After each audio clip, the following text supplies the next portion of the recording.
Assalamualaikum warahmatullahi wabarakatuh. Perkenalkan, nama saya Muhammad Ali Ufron, peserta Latsar CPNS Balai Diklat Keagamaan Semarang tahun 2021, kelompok 1, angkatan 2. Pada kesempatan kali ini, saya akan menjelaskan materi tentang kesiapsiagaan bela negara. Iya, teman-teman semuanya, ini adalah beberapa ilustrasi yang menggambarkan bagaimana dulu para pejuang Indonesia, para founding fathers, para pendiri bangsa kita berjuang melawan penjajah dengan cara berperang. Ya, seperti ini.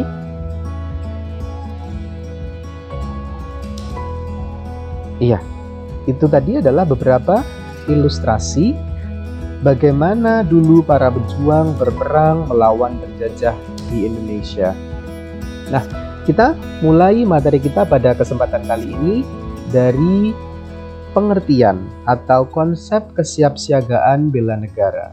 Ya, kesiapsiagaan itu sama dengan kata kesamaptaan yang artinya adalah suatu keadaan siap siaga yang dimiliki oleh seseorang baik secara fisik, mental, maupun sosial dalam menghadapi situasi kerja yang beragam. Sedangkan bela negara adalah kebulatan tekad, sikap, perilaku warga negara yang dilakukan secara ikhlas, sadar, dan disertai kerelaan berkorban sepenuh jiwa raga yang dilandasi oleh kecintaan terhadap Negara Kesatuan Republik Indonesia atau NKRI berdasarkan Pancasila dan Undang-Undang Dasar 1945 untuk menjaga, merawat, dan menjamin kelangsungan hidup berbangsa dan bernegara. Kesiapsiagaan bela negara bagi calon pegawai negeri sipil adalah kesiapsiagaan CPNS untuk mengabdikan diri secara total kepada bangsa dan negara, dan kesiagaan untuk menghadapi berbagai ancaman multidimensional yang didasari oleh nilai-nilai dasar negara. Hal tersebut juga disertai latihan dan aktivitas baik fisik maupun mental untuk mendukung pencapaian tujuan dari bela negara dalam mengisi dan melanjutkan cita-cita kemerdekaan. Adapun berbagai bentuk kesiapsiagaan yang dimaksud adalah kemampuan CPNS untuk memahami dan melaksanakan kegiatan olah rasa, olah pikir, dan olah tindak dalam pelaksanaan kegiatan keprotokolan yang di dalamnya meliputi pengaturan tata tempat, tata upacara, termasuk kemampuan baris berbaris dalam pelaksanaan tata upacara sipil dan kegiatan apel, tata penghormatan yang berlaku di Indonesia sesuai dengan peraturan perundang-undangan yang berlaku. Penerapan atau aplikasi kesiapsiagaan bela negara selanjutnya juga termasuk pembinaan pola hidup sehat, disertai pelaksanaan kegiatan pembinaan dan latihan ketangkasan fisik, dan pembinaan mental lainnya yang disesuaikan dan berhubungan dengan kebutuhan serta ruang lingkup pekerjaan, tugas, dan tanggung jawab serta hak dan kewajiban CPNS di berbagai lini dan sektor pekerjaan yang bertugas di seluruh wilayah Indonesia termasuk dunia. CPNS yang siap siaga adalah mereka yang mampu meminimalisir terjadinya hal-hal yang tidak diinginkan terkait dengan pelaksanaan kerja. Dengan memiliki kesiapsiagaan yang baik, maka mereka akan mampu mengatasi segala ancaman, tantangan, hambatan, dan gangguan baik dari dalam maupun dari luar. Sebaliknya, jika mereka tidak memiliki kesiapsiagaan, maka akan sulit mengatasi ancaman, tantangan, hambatan, dan gangguan tersebut. Kemudian, apa tujuan dari kesiapsiagaan bela negara? Yang pertama adalah mempertahankan kelangsungan hidup berbangsa dan bernegara, kemudian melestarikan budaya, kemudian menjalankan nilai-nilai Pancasila dan Undang-Undang Dasar 1945, berbuat yang terbaik bagi bangsa dan negara, serta menjaga identitas dan identitas bangsa dan negara. Kemudian manfaat bela negara adalah membentuk sikap disiplin waktu, aktivitas, dan pengaturan kegiatan lain, membentuk jiwa kebersamaan dan solidaritas antar sesama rekan seperjuangan, membentuk mental dan fisik yang tangguh, menanamkan rasa cinta pada bangsa dan patriotisme sesuai dengan kemampuan diri, melatih jiwa leadership atau kepemimpinan dalam memimpin diri sendiri maupun kelompok, membentuk iman dan takwa pada agama yang dianut oleh individu yang bersangkutan, berbakti kepada orang tua, bangsa, dan agama, melatih kecepatan, ketangkasan, ketepatan individu dalam melaksanakan kegiatan, menghilangkan sikap negatif seperti malas, apatis, boros, egois, dan lain sebagainya. Kemudian membentuk perilaku jujur, tegas, tepat, dan kepedulian antar sesama.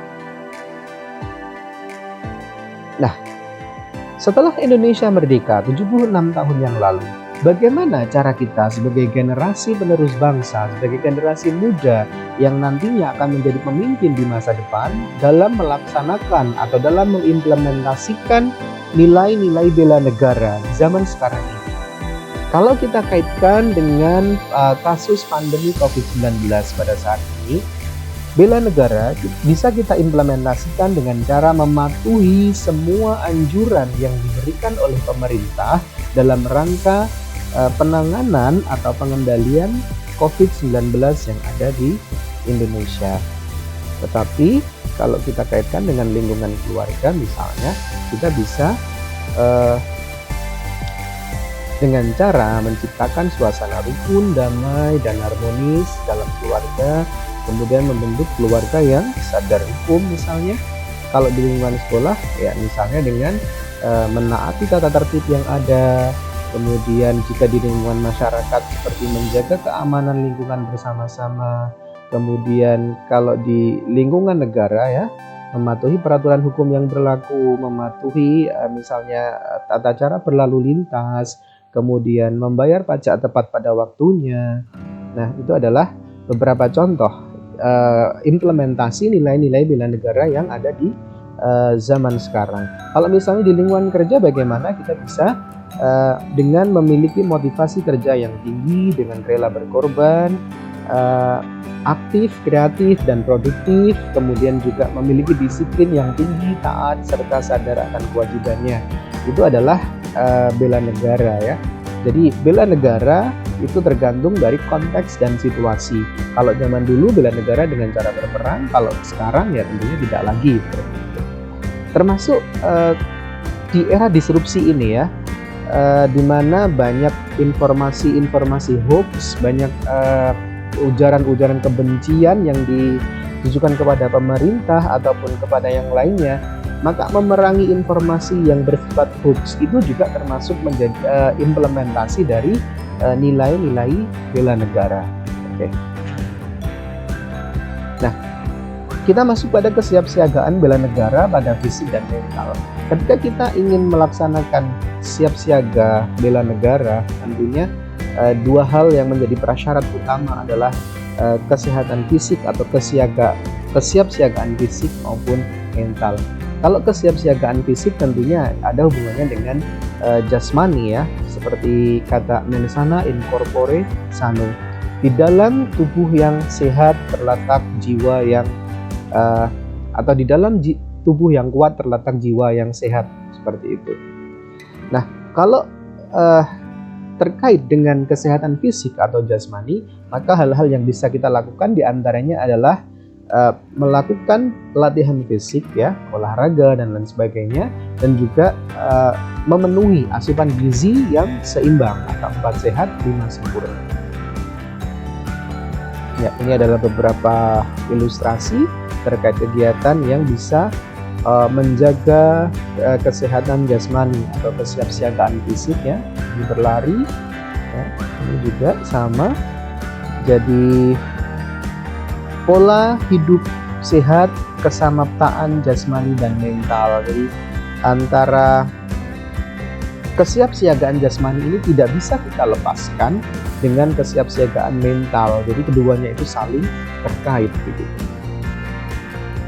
Nah, Tujuan dan sasaran dari latihan kesiagaan jasmani itu diantaranya adalah yang pertama untuk tenaga atau power. Dengan kita melakukan olah fisik secara rutin, maka tenaga kita akan semakin kuat.